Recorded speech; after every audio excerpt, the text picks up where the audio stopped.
민주당의 20개 지역구 경선에서 현역 의원 8명이 고배를 마셨습니다. 자, 당시 경선 결과를 발표하신 더불어민주당 중앙당 선거관리위원장 박범계 의원 전화로 만나보겠습니다. 의원님 나와 계십니까? 네, 오랜만입니다. 안녕하세요. 네, 안녕하세요. 네. 자, 공천 두고 민주당 내용이 좀 많은 것 같습니다. 당의 선거관리위원장 아닙니까? 많았죠. 네. 네. 어깨가 좀 무거울 것 같은데요. 공천 내용이라고 지금 우리 박지원 변호사께서 말씀하시는데 그랬었고요. 그러나 적어도 사나흘 전부터 어느 정도 봉합이 되고 네. 인정이 되는 국면으로 바뀌었다고 생각을 하고 있습니다. 특히 임종석 전 비서실장 네. 거취 문제가 좀 한 달 내내 좀 얘기가 많았잖아요. 네. 너무 끌어지었던 거 아니냐 이런 얘기가 있습니다. 민주당이 갖고 있는 어떤 다양성 또 역동성의 한 반영이라 보여지고 그런 갈등이 있는 것보다는 없는 게 더 좋았지만 그러나 그것이 노출이 됐지만 최종적으로 임종석 전 비서실장께서 당의 잔류 선언을 했고 그것이 큰 어떤 전국의 변환점이 됐다고 평가를 하고 있습니다. 특히 이번 주에는 김용주 의원은 국민의힘에 입당을 했고요. 홍영표 의원 네네. 탈당 등이 있었는데 결국은 민주당 대 전민주당 의원 대결을 지금 해야 되는 상황인데요. 괜찮습니까? 어떻습니까? 개별적인 요소이고요. 당의 네. 지역구에서 평가가 저는 있을 거라고 봅니다. 김영주 국회 부의장께서 비포 앤드 애프터 즉 어떤 그 공천에서 탈락되는 이전과 이후에 파란색과 빨간색의 그러한 차이점보다 더 큰 그런 어떤 노선의 변경이 과연 유권자들에게 설득력이 있을까 하는 그런 측면이 있고요. 네. 홍영표 의원의 탈당에 대해서는 제가 여기서 언급하기는 좀 그렇습니다. 개별적인 요인이라고 생각합니다. 그제 이제 현역 의원들 줄줄이 탈락한 경선 결과를 직접 이제 10시에 발표를 했었는데 네. 좀 의원님도 사실 많이 놀라셨다는 얘기가 있더라고요. 7시가 조금 넘어서 예. 이제 경선이 결과들이 도착하면서 그것을 각 경선 지역구마다 그것을 공개하는 이제 그리고 검증하는 절차에 돌입했는데 19개 선거구에서 정말 깜짝 놀랄 만한 그런 결과들이 나왔습니다. 긴장과 어떤 참 놀라움의 2시간이었는데요. 예. 예, 그렇습니다. 어느 지역구가 가장 놀랐습니까? 그 중에서도? 부승찬 용인요? 후보의 용수철과 같은 그런 그 결과에 대해서 네. 정말 놀랐습니다. 정춘숙 현역 의원을 이긴 부승찬 후보 깜짝 놀랐다 이 말씀인데 그렇지만 또 언론에서는 비명 학살 아니냐 이런 얘기가 계속 나오고 있습니다. 어떻게 봐야 됩니까? 언론의 네이밍이고요. 네. 민주당의 현재의 공천을 평가할 때 네. 그것은 지금 이 만들어진 공천 시스템이 지금 만들어진 것이 아니고 과거 선거를 통해서 누적된 시스템을 만들어놨고 그중에 대표적인 것이 현역 의원들에 대한 여러 가지 당원 평가들, 당원들에 대한 평가들이 있었고 또 지난 2년 가까운 시간 동안 윤석열 정권에 의한 검찰 독재가 오로지 민주당 그리고 민주당 당대표를 향해서 있었기 때문에 네.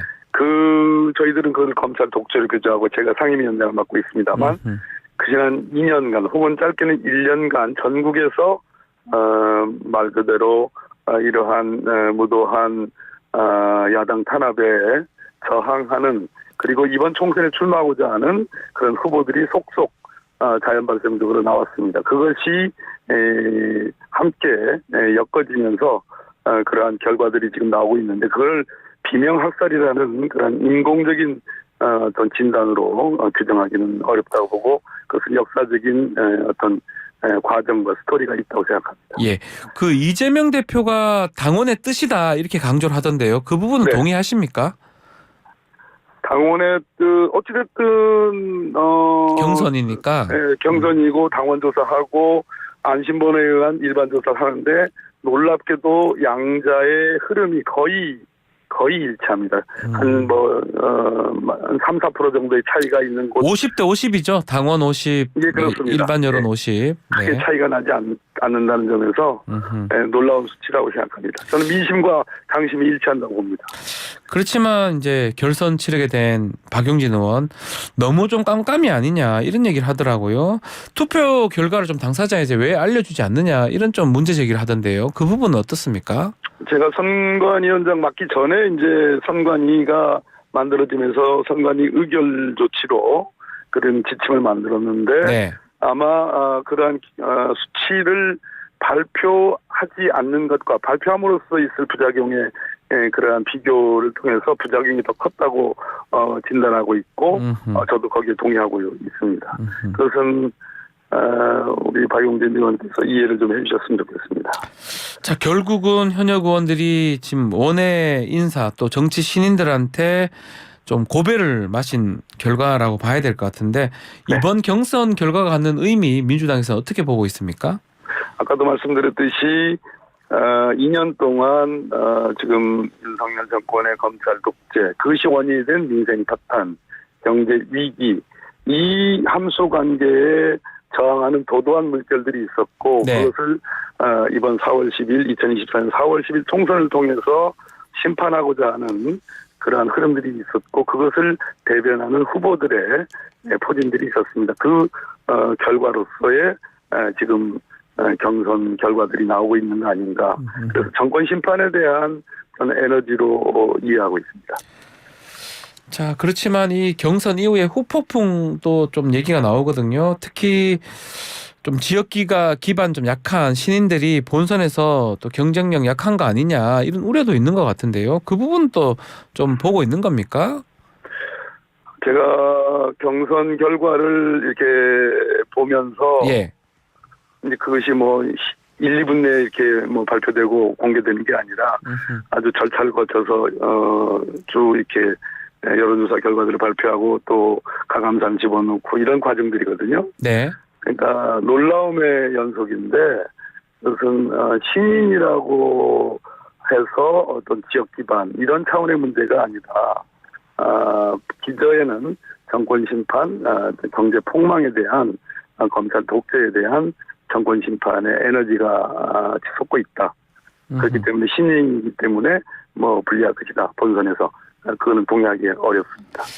자, 이번 총선 민주당으로서는 국민의 힘만 상대해야 되는 게 아닙니다. 이낙연 대표의 새로운 미래도 있잖아요. 또 광주에 출마한다는 얘기도 있고요. 지금 어떻게 보고 있습니까? 새로운 미래에 대해서요. 민주연대. 네, 제가 이낙연 대표님, 전 대표님 또 총리님이셨고 저도 개인적으로 가까운 분이셨는데 네. 당명 새로운 미래에 맞는 어떤 정강 정책과 미래지향적인 그리고 야당 아니겠습니까? 네. 네, 야당이기 때문에 적어도 윤석열 정부에 반대한다는 그런 점에서는 저는 이낙연 대표님도 다르지 않을 거라는 그런 기대를 갖고 있습니다. 잘 해주셨으면 좋겠고 궁극적으로는 현재의 민생위기 경제 실정에 대한 또 검찰 독재에 대한 심판에 함께해 주시면 좋겠다는 그런 바람이 있습니다. 자, 그리고 위성정당 얘기를 좀 해보면 더불어민주연합 시작은 좀 순조로웠는데 조국 혁신당이 좀 등장하면서 그쪽으로 관심이 좀 쏠린 것 같기도 해요. 그런가요? 이번 주 월요일만 해도 이런저런 우려들이 있었고 네. 당에서도 심각한 회의를 했습니다만 그 다음날 전격적으로 이재명 당대표와 조국 대표 간의 회동이 있었습니다. 상호 보완적이고 아까도 말씀드렸듯이 이러한 야권 연대를 통해서 윤석열 정권을 심판해야 된다라는 그러한 어떤 공동의 합의가 표출이 됐습니다. 따라서 지금 우리 민주당의 더불어민주연합이냐 아니면 개혁 조국 혁신당이냐라고 네. 했을 때 그것을 상호 어떤 대립적 관점으로 보지 말고 상호 보완에 의한 시너지 효과 차원에서 보면 아주 이해가 잘 될 거라고 생각합니다. 자, 그럼에도 이재명 대표가 지금 말씀하신 것처럼 조국 대표 만나서 뭐 그런 부분 혹시나 비례 조국 혁신당 찍어도 좋다 이런 또 메시지 준 거 아니냐 지지자들한테 이런 시각도 있는 것 같아요. 그건 대표로서 할 수 없는 아. 말씀이고 그렇게 예. 해서도 안 되는 거죠. 네, 이재명 당대표는 민주당의 당대표입니다. 네. 그 용해인 의원이 이제 비례 후보로 이름을 올렸잖아요. 특혜 네네. 논란이 있어요. 지난번에도 이제 비례였었는데 지금도 또 비례다.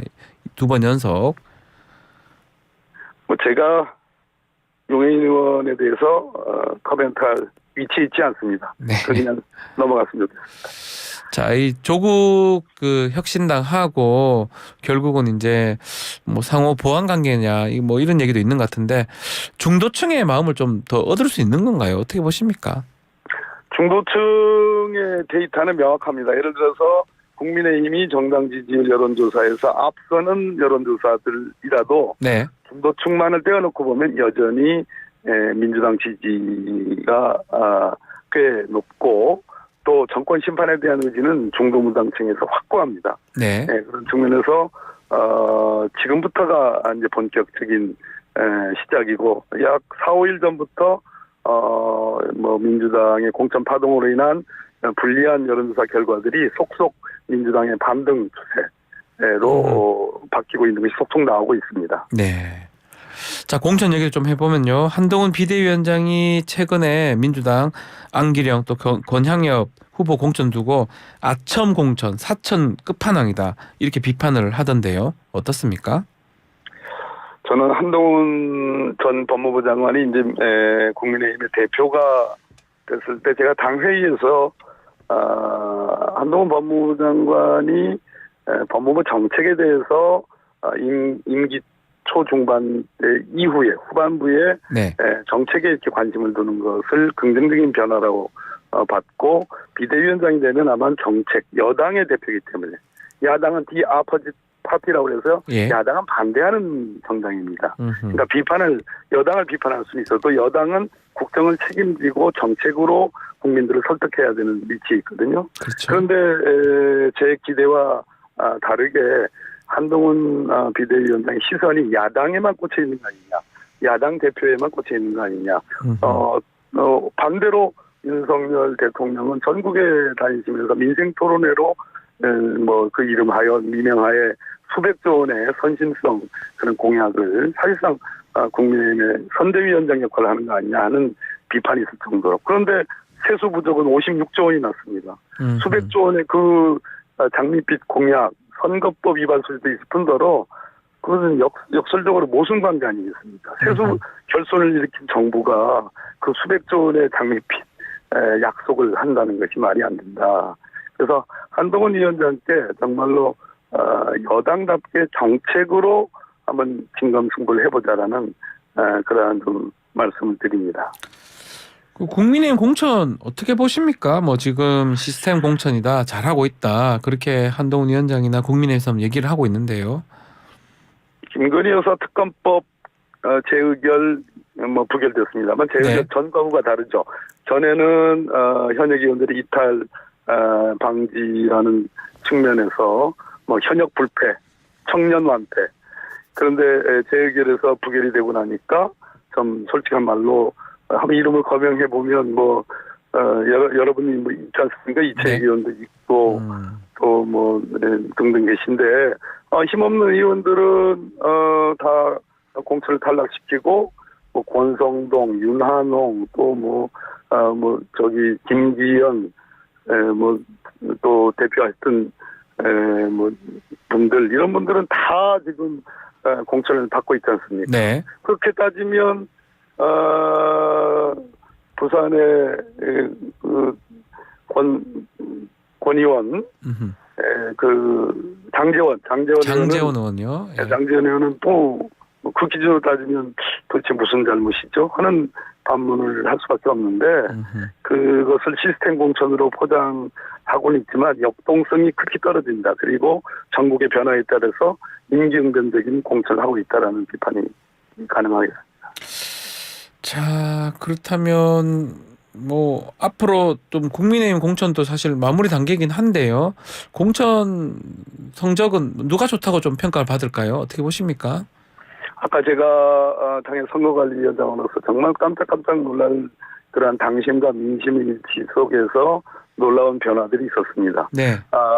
여성, 청년, 전체적인 어떤 유력한 후보들의 변화 이런 것을 최종적으로 카운트를 해보면 민주당의 공천이 역시 민주당답게 다이내믹 코리아에 맞게 역동성이 있다는 평가는 좀 들을 거라고 생각합니다. 선대위 구성도 이제 앞으로 중요할 것 같은데 뭐 이해찬 고문 얘기도 나오지만 임종석 전 실장이라든지 이탄 의원 얘기가 나오던데 혹시 개인적으로 좀 추천하고 싶은 인물도 있을까요? 아이고 우리 박주현 변호사님 그 질문은 좀 거두어 주십시오. 뭐 알겠습니다. 지금 선거 관리하는 데만 해도 지금 지금 선거관리위원장이기 때문에 알겠습니다.